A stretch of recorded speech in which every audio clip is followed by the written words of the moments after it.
এই রান্নাটা হয়ে গেলেই সবাইকে ডেকে খেতে বসিয়ে দেবা বৌমা। আচ্ছা মা, ঠিক আছে। মা, মা,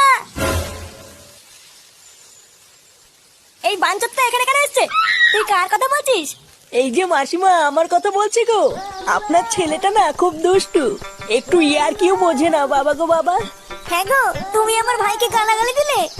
বাড়াটা গালাগালি দেবো না তো কি দেবো? ও বলছো তার বাল, বাড়া আমাকে ঘরে একা পেয়ে আমার প্যান্টের ভিতরে হাত ঢুকে দিয়েছে। মা গো মা, জামাই বাবু তুমি অত রেগে যাচ্ছ কেন? আমি তো তোমার শুধু একটু সাইজটা দেখছিলাম গো। সাইকেল ছিল হোম তার বাল, বাড়ি গিয়ে বাবার সাইজ দেখবি যা। কি সব উল্টো পাল্টা কথা বলছিস তুই? যা বলেছি ঠিকই বলেছি। লেওরা আজকে প্যান্টের ভিতরে হাত ঢুকে দিচ্ছে, কালকে তো বলবে হালকা করে পুঙাও মেরে দাও। এই কি হয়েছে রে? এত চেঁচামেচি কিসের?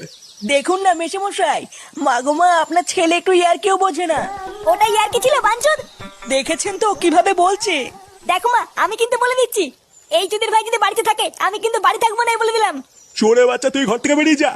আমরা কোনো কাজকর্মের বেলায় নেই, কোনো রোজগার পাতি নেই, আবার বড় বড় কথা। ও বাড়া, মায়ের থেকে মাসির দরদ বেশি, তাই তো? বাড়া এখন তো দেখছি আমার থেকে এই বাড়িতে হোমোচোদার দাম বেশি। লেওরা যেদিন এই হোমোচোদাটা তোমার ধুতির ভিতরে হাত ঢুকিয়ে নেয়ানারি করবে সেদিন বুঝবা বালের এই বাড়িতে আমার কোনো দামই নেই।